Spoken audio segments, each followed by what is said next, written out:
Wow. Can you believe it? Dave, it's Friday. I didn't think this week was going to end. It just kept going and going and going and going and going. Yes, David, I got the volume control over here. I'm playing with everything. I got the toys. You know, in the green room, we were talking about how, I guess we're going to call it the perception of anti-Semitism and the actual act of anti-Semitism and the portrayal of things that are anti-Semitism. Calling people Hitler-like, calling people Nazis, taking a picture from Elon Musk, giving you, love you guys, but failing and calling them like Nazi and Hitler, but failing to bring up that like Obama and Hillary and the likes of them all, but without outrage. And because it's without outrage, it's forgotten. We only remember this guy that we're pointing out in the media, which, by the way, seems to be pretty damn racist. Why do I say that? Because before they were yelling from the river to the sea, they were chanting on campuses, they were invading schools, but now there's a peace agreement, or there's an armistice, as we discussed earlier last week. 3 hostages get released, 90 prisoners that are convicted felons are released. There's chanting in the street. Thank God they let go of all these prisoners. But 3 raped. 1 girl is missing 2 fingers because they were shot off. Beaten for 400 plus days in captivity. But then again, it's these prisoners that were fed 3 square meals a day, allowed to pray, having a nice warm bed to sleep in, playing cards, dominoes, chess smash.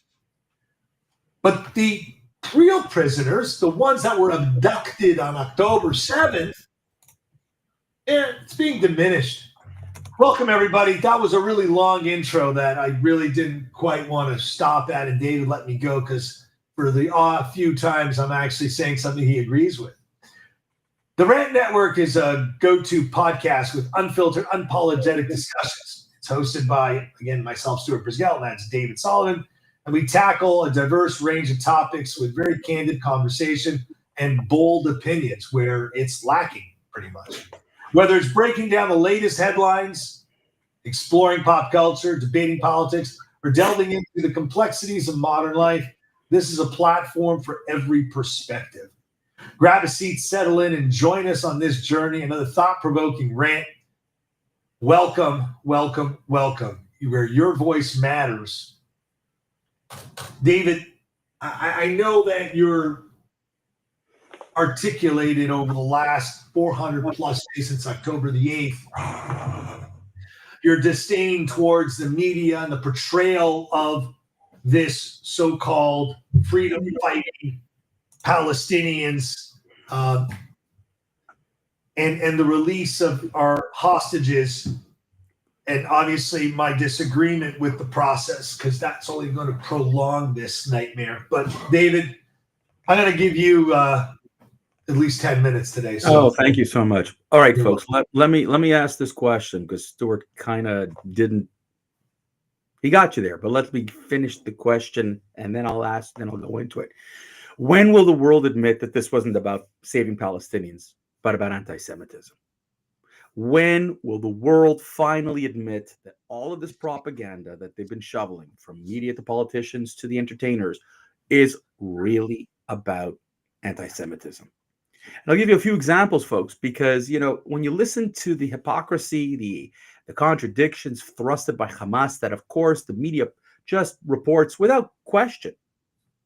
So, for example, don't worry about the hostages. The Red Cross doesn't have to be here. They're being well fed. But there's a famine in Gaza. Which is it? Gaza is an open-air prison, they declared. But at the same time, they said Gaza was paradise before 10/7. The Holocaust never happened. But Hitler was right. Globalize the Intifada. But now you want a ceasefire. Israel's lying about October 7th, yet it was the proudest day in Hamas history, and we'll do it over again. From the river to the sea, two-state solution. Why are we not calling out these contradictions? Because the flip-flopping is done to try to manipulate you, manipulate people in the West, the useful idiots that we're called. Now, if you think I'm exaggerating this, let me give you a clear example of the BBC's latest reporting of last Sunday. As Stuart clearly said, 3 wonderful young ladies were released. Young ladies. 2 of them one went to the Nova Festival and 2 were kidnapped from their beds at home. Let me just remind you that one went to a concert and the other 2 were kidnapped from their beds because that's war. And they were released last Sunday in exchange for 90 prisoners, 30 prisoners each. Now, we're talking about young ladies versus terrorists. Oh, but the BBC doesn't agree with me. You see, the BBC, for example, talked about Khalida Jarrar, for example. Khalida Jarrar, according to them, was not a terrorist, but a politician from the Palestinian Popular Front for the Liberation of Palestine. Okay? Jailed after the October 7th attack, as if this person was innocent. This person's far from innocent, folks. Because after her release, it was, she was arrested in 2015 and charged with being a member of the PFLP and inciting people to kidnap Israeli soldiers. She confessed to those charges, and under the terms of a plea bargain, she got 15 months. She was rearrested again in October of 2019 after the terror attack. And once again, she confessed to those charges and got 24 months. And on and on and on and on. But the BBC decided this person was a politician. Playing to your folks, to your, emotional. Now, a lot of these people are willing to say that the PFLP is not a terrorist organization. They're just a political movement. When will we get over this, people? I'll ask another question. When will the universities finally stop with their protests inside the universities? When will they stop, intimidating Jewish students or any pro-Israel student? Why? When are we going to stop this? I thought this was about a ceasefire in Gaza, but instead it's not. The ceasefire is there, despite what Stuart has said. There is a ceasefire. It's tenuous at best. And if I hear one more person call it a peace process, I'm going to punch him in the face. It's not a peace process because you can't have peace with terrorists. Let's just get real. Not a ceasefire. It's an armistice agreement. You keep calling it that. But the world wants to call it what it wants to call it. And again, it just shows you it is not real. It's political. It's anti-Semitism at its best. You've got politicians on the left who continue to say we should stop arming Israel. From AOC to Bernie Sanders in the United States, you have it here in Canada. You have them walking around wearing political symbols on purpose. Governments, one of the things that I applaud the Trump administration is that they stopped all, for the next 90 days, there will be a freeze on supporting, other areas except for Israel and the Ukraine, which is really impressive for the Ukraine, but that's another story. But the Trump administration has recognized, from Donald Trump to Marco Rubio to Elise Stefanik to the rest, what it really is. And Elise Stefanik has called it out. It's anti-Semitism. People stop, you could put lipstick on this pig, but this pig is all about anti-Semitism. And the left has let it fester. Stuart, the great irony is that, going out into the streets in Egypt, Jordan, Lebanon, UAE to celebrate Hamas is illegal. But it's okay. It's okay in the United States, Canada, the UK, France. It just shows you what the world wants to turn a blind eye to. And so let's be real here. When prime ministers and presidents say that they would arrest Benjamin Netanyahu the moment he stepped foot into their country, that is not supporting the ICC, which is a corrupt organization. It's anti-Semitism. When you tell Jews they are not allowed anywhere, and believe you me, this is very Nazi-like people.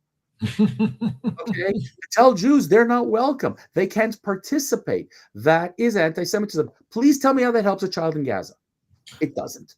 All right. Whoa, Stuart. No, you told me I have 10 minutes. You gave me 6. Let me give you guys one more point here, okay? Here's the thing that is just mind-boggling. When will you in the world finally recognize that if you want to continue this road towards being, complacent to terrorists and welcoming terrorists into your neighborhood, when will you realize that what you just saw, what the terrorists are doing to Jews, is going to come to you? They don't like you. Read their mantras. Read their policies. Read it. Okay? Read it. What it really means is Stuart again diverts the conversation here. Once again, his ADD kicks in. The one thing, folks, that continuously is amazing is that you are welcoming in terrorists into your home. And if you're okay with that, many of us are not. So it starts with anti-Semitism, as it always does. And then it festers into something even worse. So if you want to continue to welcome them in and call them one of your friends, and you want to buy into these contradictions and lies, you're in trouble. Stuart, you have a chance now to rebut. Okay. How many times is hate, murder, disdain, kill mentioned in the Quran? It's 32 times. In other words, you can kill, rape, murder anyone the hell you want. And it says it very clearly in the book of Quran. There is no other explanation for hatred. And yes, everyone will have their time if they keep placating a people that don't have any desire for peace. Just to pause and rearrange. I have vocally said I'm not in favor of the hostage, and I think there is no ends with this in mind. And the difference, which I wanted to bring up between an armistice deal and a ceasefire, is the full terms of the agreement denoted in a ceasefire are not actually in place. And they're actually only going to be discussed into next week, 16 days after the armistice began, which really is a combination of it's part of a ceasefire, but the definition of a ceasefire is all the terms have been agreed to. There's no terms agreed to. The only terms agreed to is there'll be 180 new terrorists free to go fight and blow shit up and kill people, and yet there will only be 7, that's it, 7 women released from hell. And again, David, I'm very angry about it, though I understand as a parent how a family might feel on wanting to get their loved one back. But if you're only going to get your loved one back temporarily to only be shot and killed tomorrow, was it really worth it? And it was well, Stuart, argument that isn't fair for you to answer, nor is it fair for me to pose. But I did it anyways. Well, because you're like that. But here's the question I'm going to throw at you, okay? When you cherish life more than you cherish death, that's what you do. And I agree with you. This is not a good ceasefire. But you're negotiating with terrorists. Stop calling you what it's not. It's kind of aggravating. Stuart, you want to talk about that? I have no interest. I want to ask this question to you, okay? Because you want to be more on the word armistice versus ceasefire is irrelevant to me. I want to ask the world the following question. You heard the story of 3 young ladies who were raped, beaten, psychologically assaulted.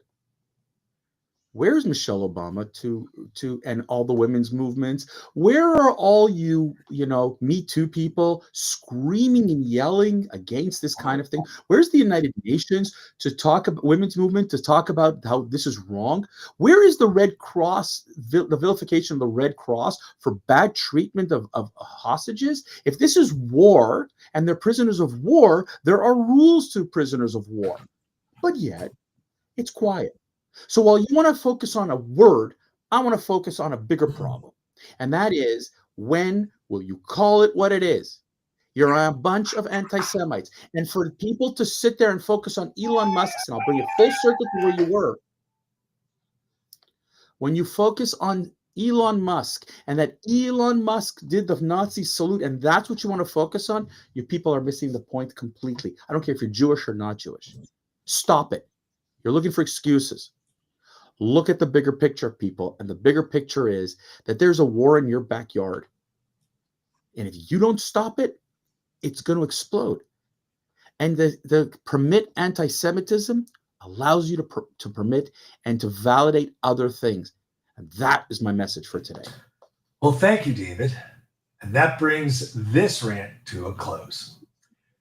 We truly appreciate you tuning in and sharing your time with us. Your support and engagement means everything as we continue to foster open, honest, thought-provoking conversation. Don't forget, we're here every Monday, Wednesday, Friday, noon Eastern. Stay connected with us through our social media channels, our websites, our private messaging, through all of these verticals. And let us know your thought-provoking questions or topics. We'd love to hear and discuss it with you. Your feedback helps shape this community. Keep the conversation alive, guys. Thank you once again for joining us. Until next time, keep the rants passionate, the discussions vibrant, and the ideas flowing. Take care. We'll see you soon. And I pray that the rest of the hostages that are being returned are returned healthy to their families and loved ones. Thank you.